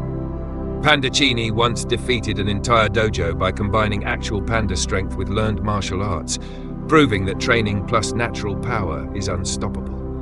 Its relationship with Chimpanzini is mutual respect between animals who've transcended their expected roles through discipline and questionable life choices. Panda Chini's nemesis is stereotypes, specifically the assumption that pandas are harmless and only care about bamboo and laziness. Its greatest weakness is bamboo, which despite everything is still delicious, sometimes distracting it from training with nutritional temptation. Its special attack is Bamboo Beatdown, where it uses bamboo sticks as weapons while maintaining the irony of attacking with food. Panda Chini's ultimate dream is to open a martial arts school and teach others that adorable doesn't mean defenseless. Retry continue. Chapter 51. Mama Sigma, the Universal Mother Force. Mama Sigma is the primordial mother energy of the Brainrot dimension, a being of infinite patience, tested to its absolute limits by her chaotic children. She manifested when the universe realized someone needed to be in charge, but nobody wanted the job, so consciousness created her out of necessity and exhausted sighs. Mama Sigma's power is maternal omniscience, where she somehow knows everything her children are doing wrong before they do it, yet cannot stop them due to cosmic laws about free will. Her origin story is the oldest tale in the dimension. She simply appeared one day holding a wooden spoon and a look of disappointment that could shatter dimensions. Mama Sigma once stopped a multi-dimensional war by giving all combatants the look, a glare so powerful it made warrior gods remember disappointing their own mothers and feel ashamed. Her relationship with literally everyone is maternal, whether they want it or not, offering unsolicited advice and comfort in equal measures. Mama Sigma's nemesis is chaos itself, which is also technically her children, creating a complicated relationship where she must love and discipline the same force. Her greatest weakness is being unable to resist helping her children even when they don't deserve it, enabling their nonsense through unconditional love. Her special ability is guilt-trip gravitation, where she can make anyone feel bad about their choices through pure maternal energy and passive-aggressive comments. Mama Sigma's ultimate goal is to see all her chaotic children settle down and make something of themselves, though she knows deep down that's never happening. Chapter 52. Boy Sigma, the Misguided Grind Set. Youth Boy Sigma is a young entity who discovered motivational videos on the internet and made it his entire personality without understanding context or nuance. He emerged from the digital void at 4 a.m. during someone's productive morning routine, absorbing grind set energy and converting it into confused ambition. Boy Sigma's power is toxic productivity, where he can work tirelessly on completely pointless tasks while claiming it's part of his success journey. His origin involves watching 17 different millionaire morning routine videos and combining all their advice into an incomprehensible lifestyle that requires 30 hours per day. Boy Sigma once tried to optimize, a casual hangout by bringing a whiteboard and turning friendship into a business opportunity presentation with action items. His relationship with Mama Sigma is tense, as she tries to tell him that not everything needs to be a grind, while he insists sleep is for the weak despite being visibly exhausted. Boy Sigma's nemesis is relaxation, which he views as wasted time rather than necessary recovery, leading to burnout cycles he calls growth opportunities. His greatest weakness is being asked what he's actually grinding toward, which triggers an existential crisis about whether hustle itself is the goal. His special attack is motivational bombardment, where he quotes so many out-of-context success mantras that enemies give up just to make it stop. Boy Sigma's ultimate dream is to achieve undefined success through relentless grinding, not realizing that running in circles doesn't count as progress. Chapter 53. Girl Sigma, the ironically self-aware icon. Girl Sigma is the female counterpart to Boy Sigma, but with actual self-awareness and ironic distance from the grindset mentality she performs. She gained consciousness while watching parody videos of girl boss culture, realizing she could embody the aesthetic without the delusion. Girl Sigma's power is strategic authenticity, where she presents a perfectly curated version of empowerment while being completely aware it's performance art. Her origin involves seeing through the facade of hustle culture, but deciding to participate anyway because the aesthetics are good and the networking opportunities are real. Girl Sigma once gave a TED talk about authenticity that was entirely inauthentic, and everyone loved it because the irony was the point. Her relationship with Boy Sigma is big sister energy mixed with pity, as she watches him genuinely believe what she performs satirically. Girl Sigma's nemesis is being called out, which threatens the delicate balance between ironic performance and genuine participation in what she mocks. Her greatest weakness is sometimes forgetting which parts of her personality are real and which are ironic persona, leading to identity confusion. Her special ability is layered irony, where she operates on so many levels of self-awareness that nobody can tell if she's serious anymore, including herself. Girl Sigma's ultimate goal is to monetize the performance while maintaining moral superiority through self-awareness, having her cake and eating it ironically. Chapter 54. Pai Pai Watermelon, the Mathematical Fruit. Pai Pai Watermelon is a watermelon that achieved consciousness through mathematical perfection. Its seeds arranged in precise Fibonacci spirals that created sentient geometry. It emerged from a mathematician's garden, where every plant was measured and optimized, absorbing numerical energy through its mathematically perfect growth pattern. Pai Pai Watermelon's power is geometric precision, where it can calculate trajectories, probabilities, and optimal solutions, while still being a refreshing summer fruit. Its origin story involves being the solution to an equation nobody meant to solve, accidentally creating life through pure mathematics.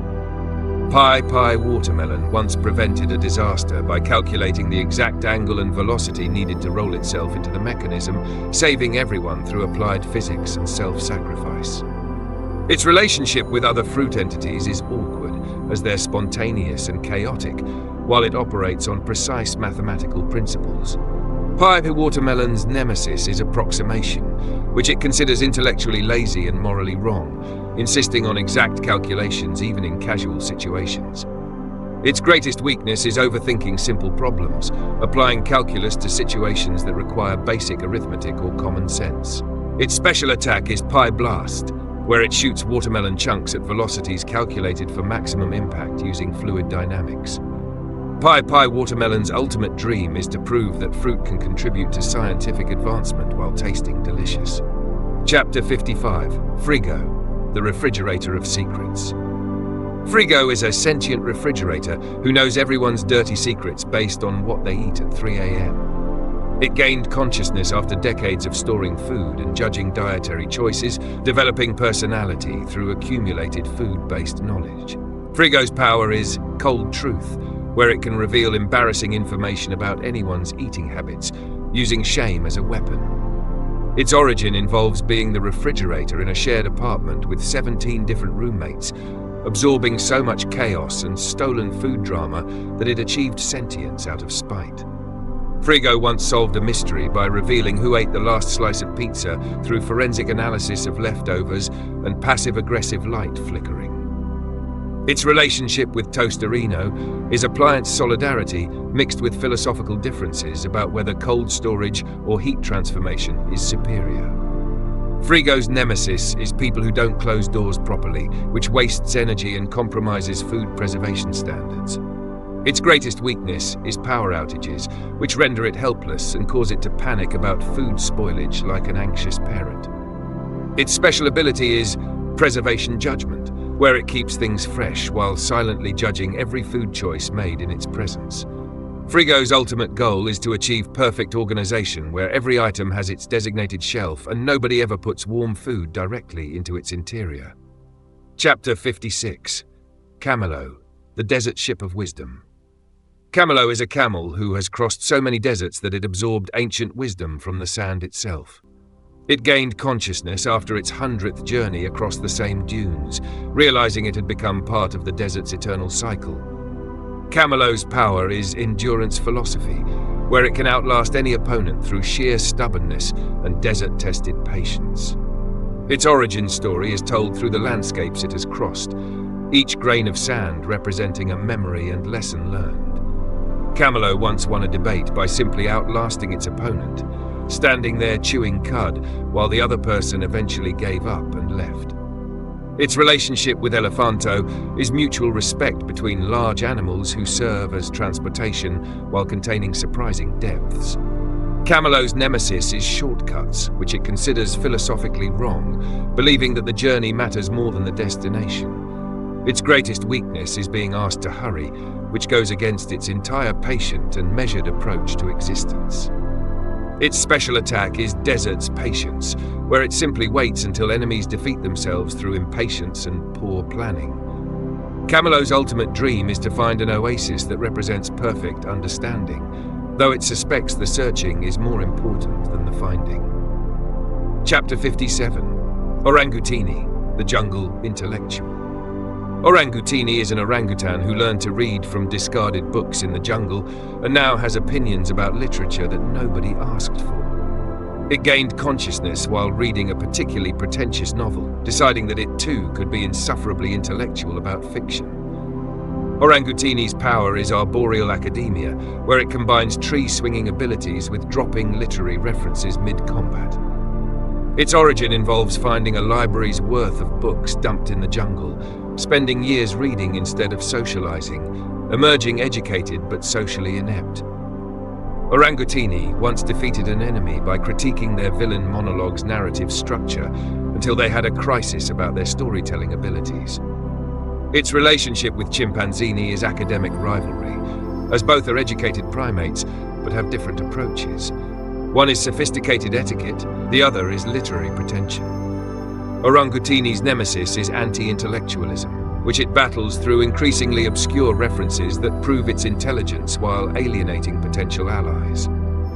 Its greatest weakness is being unable to resist correcting others, even when tactical silence would be smarter. Its special ability is literary dismantling, where it analyzes opponents' motivations using character analysis techniques from freshman English.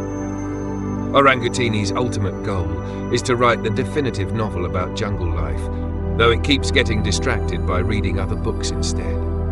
Chapter 58. Ananasini, the Spiky Pineapple Child. Ananasini is a baby pineapple with a chip on its shoulder about the pizza topping controversy. It gained consciousness during a heated internet debate, manifesting from the collective rage about whether pineapple belongs on pizza. Ananasini's power is divisive presence, where merely existing causes people to take sides and argue about fruit-based culinary decisions. Its origin story involves being grown in a field blessed by both Italian chefs and Hawaiian pizza enthusiasts, creating a fruit caught between two worlds. Ananasini once stopped a battle by showing up, as both sides forgot their original conflict to argue about pineapple on pizza instead. Its relationship with Nubini Pizzanini is complicated, as they represent the two sides of the eternal debate, able to be friends or enemies depending on topping choices. Ananasini's nemesis is food purists, who deny its right to exist on pizza, fighting for acceptance in Italian cuisine. Its greatest weakness is being too spiky to hug, making it difficult to form close relationships despite wanting acceptance. Its special attack is Controversial Strike, where it forces enemies to debate food combinations instead of fighting, utilizing distraction as defense. Ananasini's ultimate dream is to be universally accepted as a pizza topping, though it knows some debates can never be truly resolved. Chapter 59.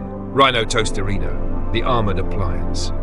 Rhino Toasterino is a rhinoceros fused with a toaster, combining charging power with bread browning capabilities. It was created in a mad scientist's lab where appliances and animals were accidentally merged during a power surge. Rhino Toasterino's power is heated charge, where it can toast bread while stampeding, making it useful for both combat and breakfast preparation. Its origin involves being two separate entities that were perfectly happy until science made them one confused being. Rhino Toasterino once saved a village by charging through enemy lines while preparing toast for celebrating afterwards, proving it's the most practical fusion ever created. Its relationship with regular Toasterino is complicated family dynamics between pure appliance and hybrid abomination.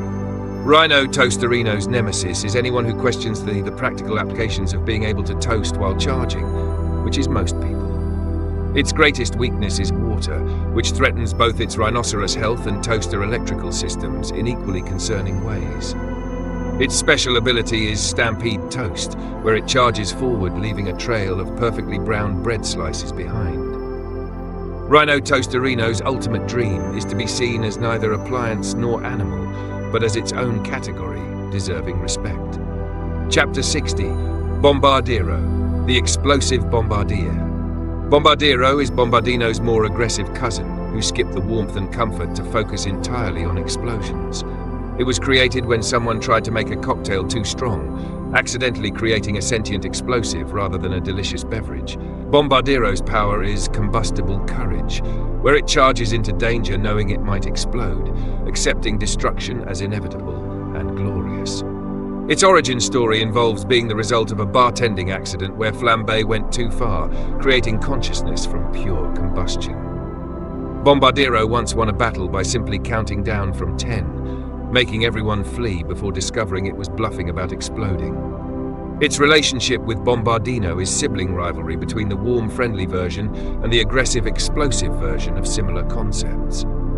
Bombardiro's nemesis is safety regulations, which it views as oppressive restrictions on its explosive nature and freedom to combust.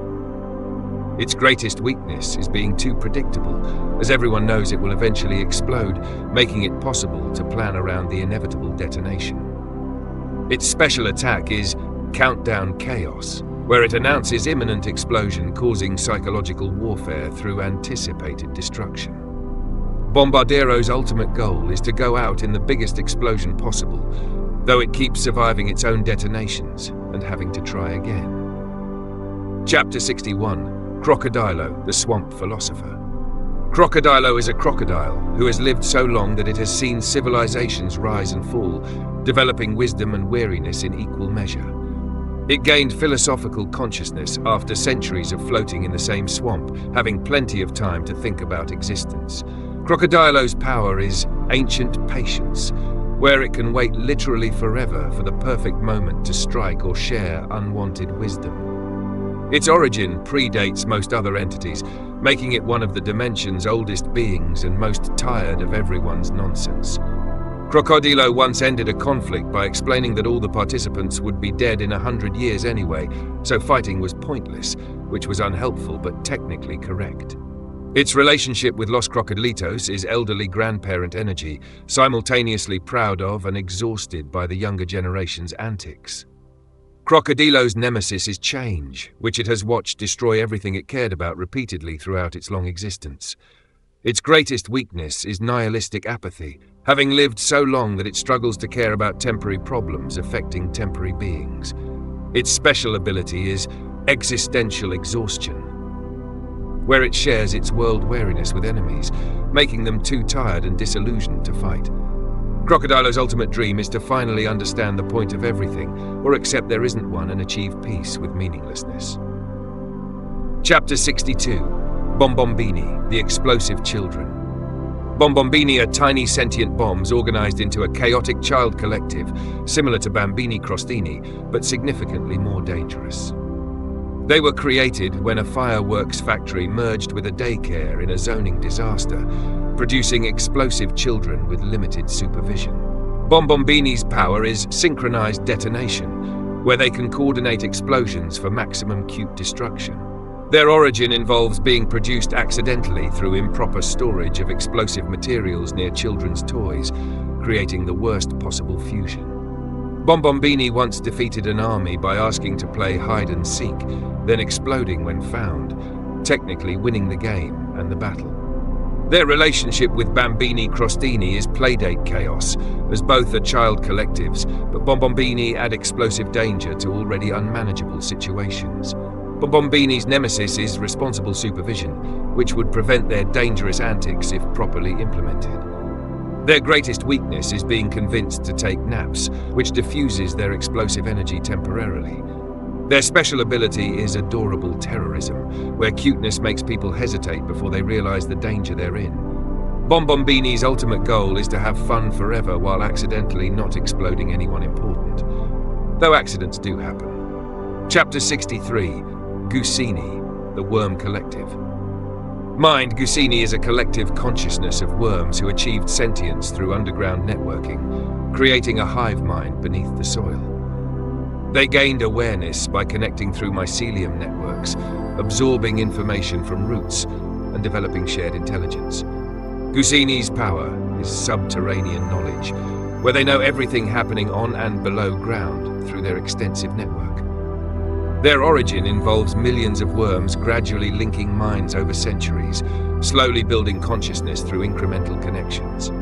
Gusini once prevented a catastrophe by sharing underground intelligence about structural weaknesses, saving a city through worm-based surveillance. Their relationship with Talpa di Ferro is professional collaboration between underground dwellers, though they have different methods of tunnel creation. Gusini's nemesis is pavement, which blocks their movement and isolates sections of the collective, threatening their network integrity. Their greatest weakness is being separated, as individual worms lack consciousness and only the collective is sentient. Their special ability is ground truth, where they can share information from anywhere their network reaches, creating perfect intelligence. Gusini's ultimate goal is to expand their network to cover the entire dimension, becoming an omniscient underground consciousness. Chapter 64, Cavallo Virtuoso, the Musical Horse. Cavallo Virtuoso is a horse with perfect pitch and the ability to play 17 instruments simultaneously somehow. It gained musical consciousness after being stabled next to a music school, absorbing symphonies through the walls until it achieved artistic awareness. Cavallo Virtuoso's power is sonic stampede, where it can charge while playing complex musical pieces, combining cavalry power with orchestral excellence. Its origin involves being the only horse that actually enjoyed music lessons, developing talent through genuine passion rather than training. Cavallo Virtuoso once prevented a war by performing a concert so beautiful that both sides agreed fighting could wait until after the encore. Its relationship with Trenestruzzo is mutual respect between fast-moving musical entities, though they represent different genres and transportation methods. Cavallo Virtuoso's nemesis is tone-deaf critics, who fail to appreciate its artistic genius and suggest that horses shouldn't make music. Its greatest weakness is performance anxiety, occasionally freezing during important moments despite its technical excellence. Its special attack is Crescendo Charge, where it builds musical intensity while physically charging, overwhelming enemies with sound and force. Cavallo Virtuoso's ultimate dream is to perform at the most prestigious venue in existence, earning recognition as a serious musician rather than a novelty act. Chapter 65, Gorillo, the Gentle Giant Ape. Gorillo is a gorilla who rejected violence to become a pacifist, much to everyone's confusion given its incredible strength. It achieved consciousness after accidentally destroying too many things, deciding that power requires responsibility and gentleness. Gorillo's power is restrained might, where it possesses incredible strength but uses it only for protection and helping, never aggression. Its origin involves a moment of clarity after breaking someone's treasured possession, realizing that strength without control is just destruction. Gorillo once stopped a fight by gently separating the combatants and sitting on them until they calmed down and talked through their problems. Its relationship with Pandacini is philosophical opposition between the warrior panda and pacifist gorilla, representing different responses to possessing combat capability. Gorillo's nemesis is violence itself, which it opposes through radical gentleness and occasional necessary intervention.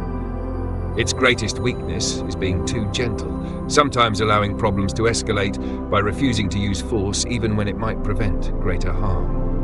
Its special ability is compassionate restraint, where it immobilizes threats without hurting them, protecting everyone, including the aggressor. Gorillo's ultimate dream is to prove that strength is most impressive when not used, achieving peace through power held in check. Chapter 66, Watermelon Drillo, the juicy armadillo. Watermelon Drillo is an armadillo whose shell is made of watermelon rind, combining armor with refreshing juice reserves. It was created during a summer drought when an armadillo drank from a magical watermelon patch, transforming into a hybrid of protection and hydration. Watermelon Drillo's power is mobile refreshment, where it can provide water to allies while maintaining defensive capabilities. Its origin involves desperate thirst and magical fruit, creating the most practical fusion of animal and produce. Watermelon Drillo once saved travelers in the desert by sharing its watermelon reserves, proving that being part fruit has legitimate survival applications. Its relationship with Fruitadrillo is fruit-animal solidarity, both proving that combining categories creates interesting possibilities. Watermelon Drillo's nemesis is Cacto, whose dry, judgmental energy opposes its moisture-based existence and generous hydration philosophy. Its greatest weakness is being too delicious, constantly at risk of being eaten by thirsty allies and enemies alike. Its special ability is Rolling Refreshment, where it curls into a ball and rolls while dispensing watermelon juice, helping and escaping simultaneously. Watermelon Drillo's ultimate goal is to bring water to dry places, using its unique biology for humanitarian hydration missions. Chapter 67, Avocadorilla, the Healthy Gorilla. Avocadorilla is a gorilla who became obsessed with health trends after discovering wellness culture, now exclusively eating avocados and judging everyone else's diet. It gained health consciousness after finding a dropped smartphone with Instagram open to fitness influencer accounts, absorbing wellness culture through observation. Avocadorilla's power is nutritional superiority, where it can lecture about macronutrients while demonstrating impressive physical fitness achieved through avocado consumption. Its origin involves a regular gorilla that discovered avocado trees and decided this was the secret to optimal health, ignoring all other foods. Avocadorilla once defeated enemies by making them so self-conscious about their dietary choices that they left to buy better groceries. Its relationship with PP Avocado is mutual appreciation between avocado enthusiasts, though Avocadorilla focuses on health, while PP Avocado represents trend culture. Avocadorilla's nemesis is processed foods, which it views as poison and actively campaigns against through unsolicited nutritional advice. Its greatest weakness is being one-dimensional, unable to discuss anything besides avocados and health, making social interactions difficult. Its special attack is Wellness Wisdom, where it shares so many health tips that enemies flee to avoid hearing about gut microbiomes again. Avocadorilla's ultimate dream is to convert everyone to avocado-based diets, creating a healthier world through aggressive wellness evangelism. Chapter 68, Tob Toby, the triple rhythm entity. Tob Toby is a being that exists in 3 state-states simultaneously, creating rhythm through its fractured existence.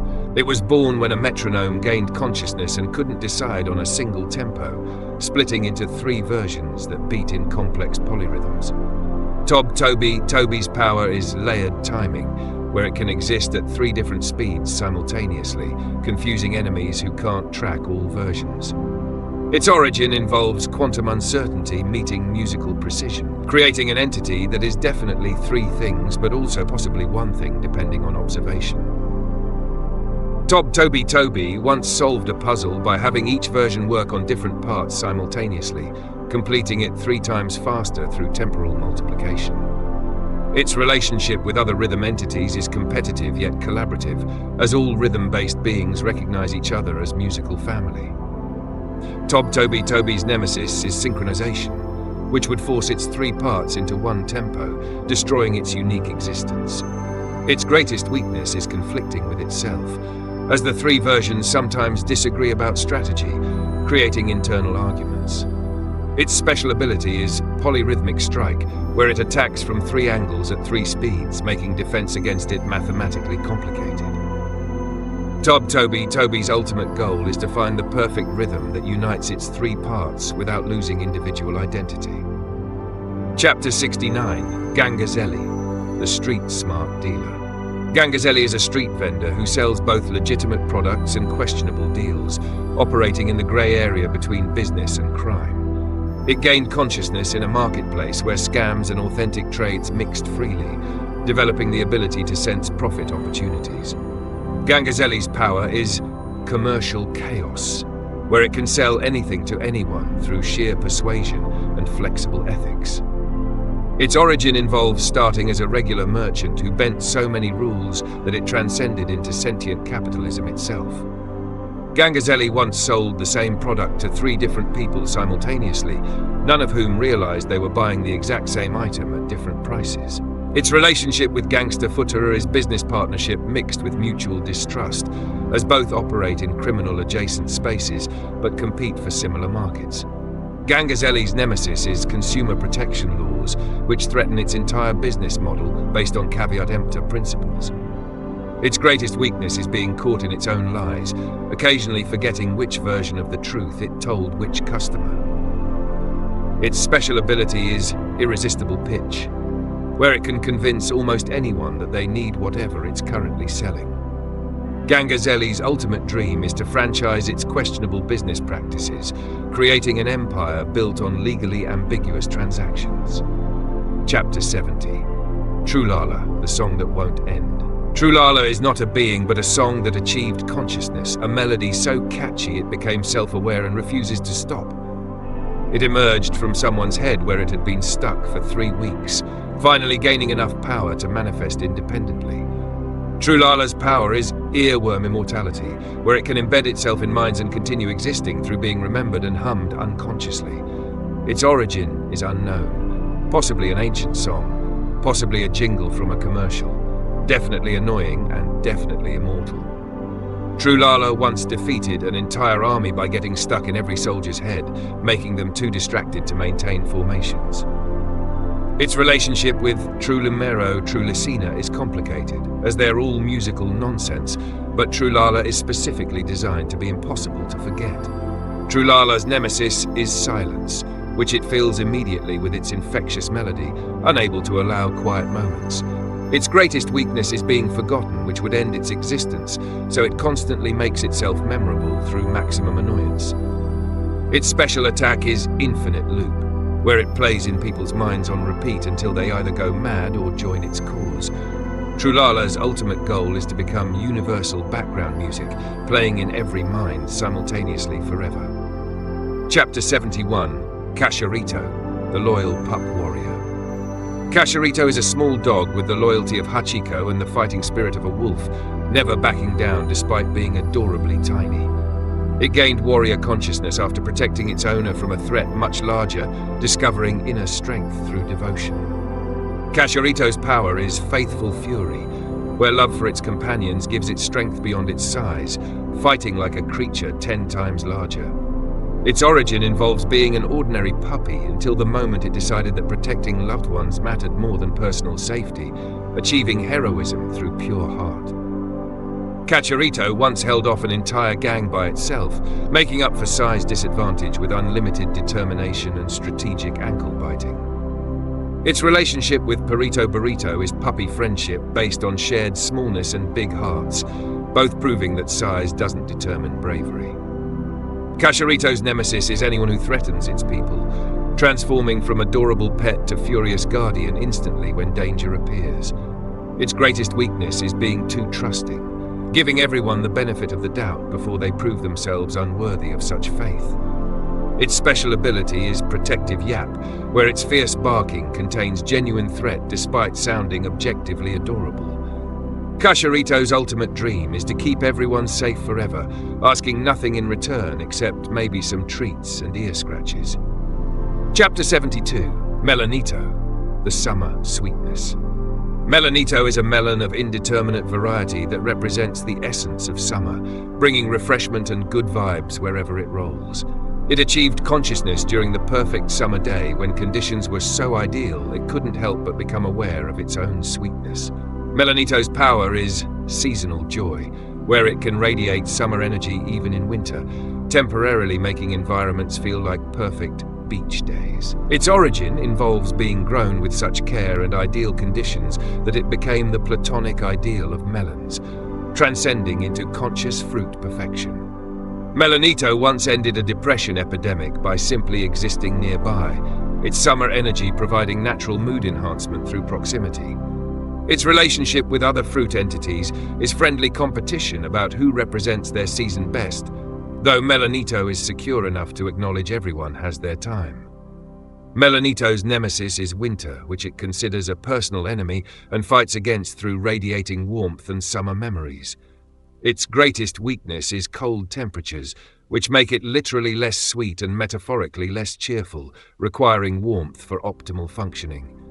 Its special ability is refreshing presence, where being near it makes people feel hydrated and happy like they're on vacation.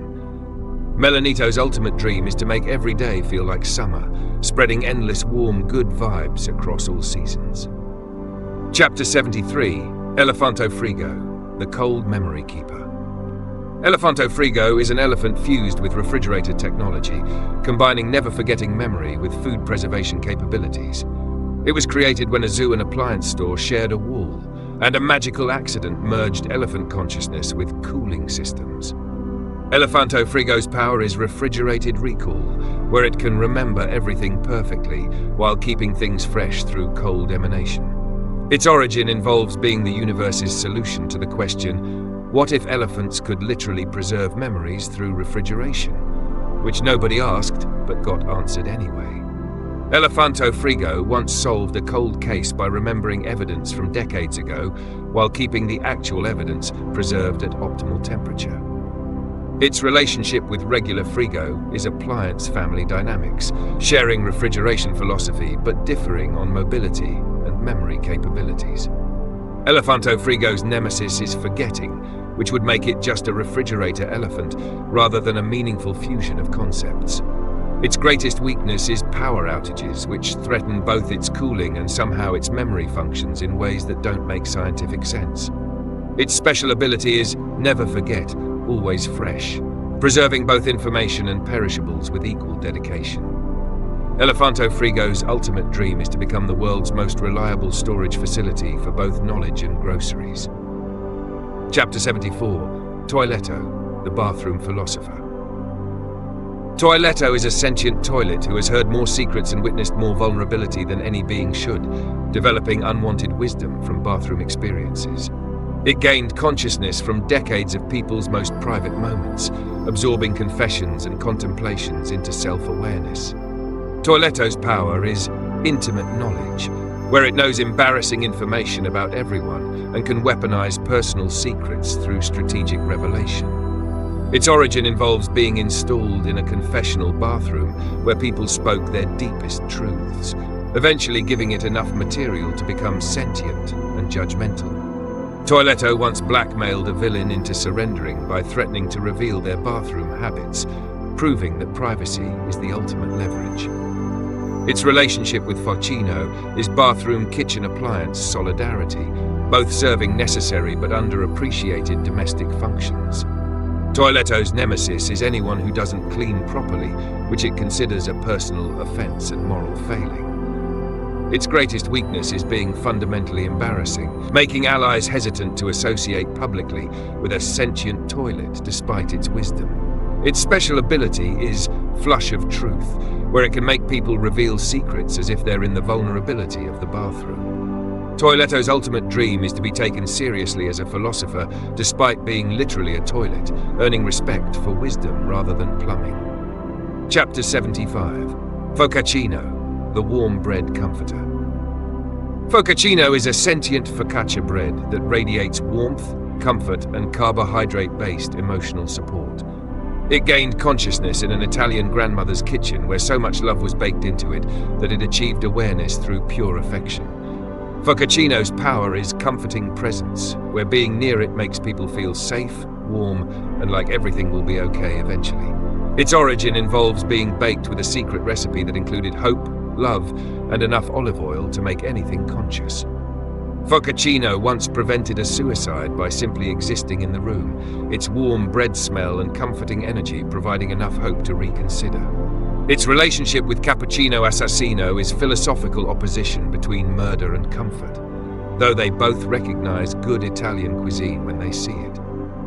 Focacino's nemesis is sadness, which it battles through providing carbohydrate comfort and warm bread energy to anyone struggling.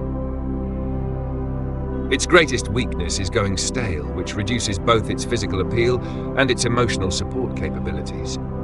Its special ability is Bread Hug, where it somehow embraces people with warmth despite being bread, offering genuine comfort. Focacino's ultimate dream is to comfort everyone who needs it, believing that warm bread can solve most problems, or at least make them more bearable. Chapter 76, Tung Tung Sahur, the morning call entity. Tung Tung Sahur is the physical manifestation of morning routines, a being that exists to wake everyone up whether they want it or not. It emerged from the collective alarm clocks of the world, absorbing wake-up energy until it became sentient responsibility. Tung Tung Sahur's power is mandatory awakening, where it can force consciousness onto sleeping beings through sheer annoying persistence. Its origin involves being the first alarm sound ever created, evolving through centuries of waking humans until it achieved awareness and vendetta against sleep. Tung Tung Sahur once ended a conflict by waking everyone up so early they were too tired to fight, solving problems through exhaustion. Its relationship with Focacino is eternal opposition between wake-up energy and relaxation philosophy, representing life's constant struggle between responsibility and rest. Tung Tung Sahur's nemesis is the snooze button, which temporarily defeats it but never permanently, creating endless cycles of conflict. Its greatest weakness is afternoon, when its power wanes and people naturally wake up without its aggressive intervention. Its special ability is Persistent Call, where it repeats its wake-up sound with increasing intensity until compliance is achieved. Tung Tung Sahur's ultimate goal is to eliminate sleeping in completely, creating a world where everyone wakes up on time through its universal alarm consciousness. Chapter 77, Tracodocotelu della Pelladustus, the incomprehensible tongue twister. Tracodocotelu della Pelladustus is a being whose name is its entire identity, existing as a linguistic challenge given form. It manifested when someone tried to pronounce something too complicated too quickly, breaking language laws and creating consciousness from confusion. Its power is verbal chaos, where attempting to speak its name causes temporary speech impediments and existential questions about phonetics. Its origin is told through increasingly complex pronunciation guides that make the problem worse rather than better. Tracodocotelu della Pelladustus once defeated an enemy by introducing itself, making them attempt pronunciation until they gave up language entirely out of frustration. Its relationship with other sound-based entities is complicated by nobody being able to properly refer to it in conversation. Its nemesis is speech therapists, who view it as the ultimate challenge and want to make its name properly pronounceable. Its greatest weakness is written communication, where its name can be read without pronunciation, reducing its power significantly. Its special attack is pronunciation paralysis, where forcing someone to attempt its name creates temporary,